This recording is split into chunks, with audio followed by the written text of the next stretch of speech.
कल्पना कीजिए आप सुबह उठते हैं और अचानक आपका इंटरनेट काम करना बंद कर देता है। ना यूपीआई, ना एटीएम, ना मोबाइल नेटवर्क, सब कुछ ठप। क्या ये सिर्फ टेक्निकल फॉल्ट है या इसके पीछे छिपा है मिडल ईस्ट में बढ़ता तनाव? आज हम जानेंगे कैसे इजरायल और ईरान के बीच संघर्ष पूरे एशिया, खासकर इंडिया पर क्या असर डाल रहा है।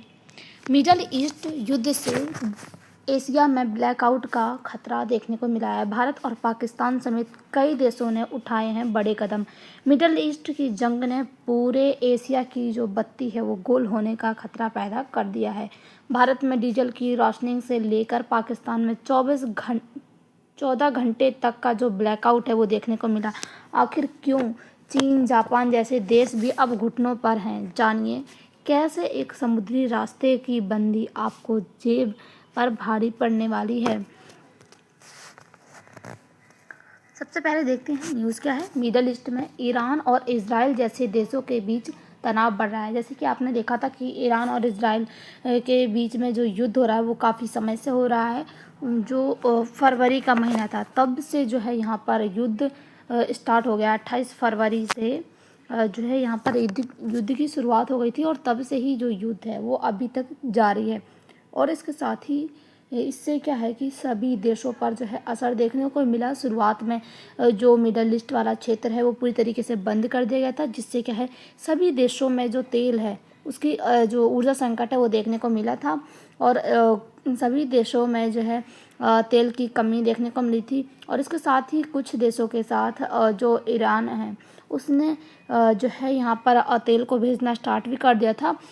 उसके बाद फिर भी जो है यहाँ पर और देशों पे असर देखने को मिल रहा है। तनाव के कारण अब जो है साइबर युद्ध, यानी कि हम ऐसे कह सकते हैं कि जो डिजिटल तौर पर जो खतरे हैं युद्ध के वो भी देखने को मिल रहे हैं। हाल ही में हमलों और जवाबी कार्रवाई में तेज़ी आई है। कई देश जो है अप्रत्यक्ष रूप से इसमें शामिल हो रहे हैं। इससे युद्ध का जो खतरा है, यानी कि युद्ध का जो दायरा है वो काफ़ी ज़्यादा बड़ा हो गया है। इसके साथ ही ये फिजिकल नहीं बल्कि अब यहाँ पर डिजिटल रूप में भी जो युद्ध है वो हो गया है, यानी कि युद्ध का जो दायरा है वो डिजिटल रूप में भी हो गया है। अब इसके साथ ही हम देखें तो जो साइबर वॉर है वो क्या होता है।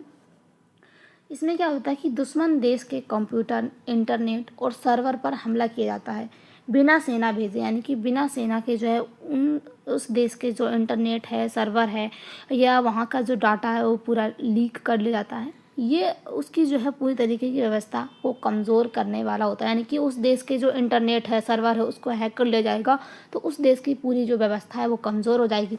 उदाहरण के तौर पर अगर हम देखें तो उस देश का जो बैंकिंग सिस्टम है वो क्रैश करना, उसके साथ ही जो बिजली पावर है यानी कि जो बिजली है उसको बंद करना, एयर ट्रैफिक कंट्रोल को सिस्टम जो है वो बाधित करना, यानी कि वहाँ के जैसे कि अभी आपने देखा था कि जो इजराइल है वो 5 सालों से आई थिंक इससे भी ज़्यादा ईयर से जो है वहाँ के जो डिजिटल सिस्टम है या फिर हम देखें तो वहाँ के जो सुप्रीम लीडर थे ईरान के, वहाँ उन पर नज़र रखा हुआ था। अब हम देखें तो ब्लैकआउट का असली खतरा क्या होता है। ब्लैकआउट सिर्फ बिजली जाने तक सीमित नहीं होता है। इसमें कई चीज़ें जो है शामिल होती हैं, जैसे कि इंटरनेट शटडाउन, उसके साथ ही पावर ग्रिड फेलियर, उसके साथ ही कम्युनिकेशन ब्रेकडाउन, ये सब जो है इसमें शामिल होते हैं। अगर ये तीनों चीज़ें जो है एक साथ प्रभावित हों तो पूरे देश और पूरे शहर के साथ ही डिजिटल यानी कि पूरा देश, इसके साथ ही या हम कह सकते हैं पूरा शहर जो है डिजिटल अंधेरे में चला जाता है। अब हम देखें तो इससे एशिया पर खतरे क्यों देखने को मिल रहे हैं। एशिया के देश जैसे कि India, Pakistan global internet network से जुड़े होते हैं, यानी कि यहाँ पर जो इंटरनेट है वो काफ़ी मात्रा में यहाँ पे आता है। अगर मिडल ईस्ट में देखें तो बड़े साइबर अटैक होते हैं। इसके साथ ही डेटा सर्वर केवल डैमेज होती है। अगर इसका असर एशिया में दिख रहा है तो बाकी देशों में भी इसका असर देखने को मिल रहा है। अगर हम देखें तो जो साइबर अटैक है वो कैसे होते हैं, जैसे कि इसके कई तरीके होते हैं। DDoS अटैक, यानी कि इसमें क्या होता है कि लाखों लोगों के जो फेक रिक्वेस्ट होती हैं, यानी कि लोगों के यानी कि मोबाइल इंटरनेट के ज़रिए उनको फेक रिक्वेस्ट जो है वो भेजकर उनके जो सर्वर है, उनके मोबाइल का जो सर्वर है या हम कह सकते हैं वहाँ के पूरे देश का जो सर्वर है वो क्रैश करना। उसके साथ ही मॉलवेयर या रैंसमवेयर सिस्टम, यानी कि क्या होगा कि उस सिस्टम में जो है वायरस डालकर वहाँ का डाटा को लीक करना। उसके साथ ही इंफ्रास्ट्रक्चर हैकिंग, यानी कि उस देश का जो इंफ्रास्ट्रक्चर है उसको हैक करना, जैसे कि बिजली, पानी, ट्रांसपोर्ट कंट्रोल सिस्टम को हैक करना। उसके साथ ही स्टेल्थ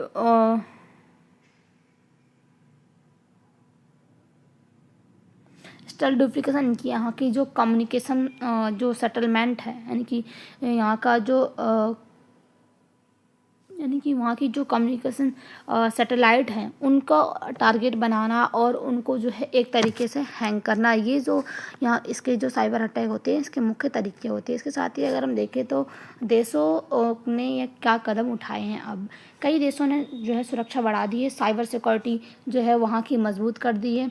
यानी कि अब हम देखें तो लोगों को, यानी कि कई देशों के लोग जो हैं उनको पता चल गया है कि अब जो मिडल ईस्ट है यहाँ से जो साइबर अटैक हैं वो देखने को मिल रहे हैं। तो इसीलिए अब कई देशों ने जो अपनी साइबर सिक्योरिटी है वो मजबूत कर दी है, डाटा चेकअप तैयार कर दिए हैं। उसके साथ ही इमरजेंसी टिप्स को अलर्ट पर रखा हुआ है। इसके साथ ही बैंकिंग और पावर सिस्टम को एक्स्ट्रा निगरानी में रखा गया है। अब हम देखें तो इससे प्रभाव क्या होंगे, यानी कि इससे क्या असर पड़ने वाले हैं। बैंकिंग सिस्टम पूरी तरीके से बंद भी हो सकता है। इसके साथ ही एटीएम, यूपीआई कार्ड काम नहीं करेंगे। हॉस्पिटल्स और जो मशीन्स हैं वो प्रभावित होंगी। इसके साथ ही फाइटर जेट्स कैंसिल हो सकते हैं। जीपीएस सिस्टम जो है वो फेल हो सकता है। उसके साथ जो गवर्नमेंट कम्युनिकेशंस है वो टूट सकती है। यह स्थिति एक डिजिटल इमरजेंसी जैसी हो सकती है, जैसे कि यहाँ पर कोई एक ऐसा समय हो जिसमें क्या होगा कि पूरी तरीके से जो डिजिटल सिस्टम है उसको बंद कर दिया जाएगा।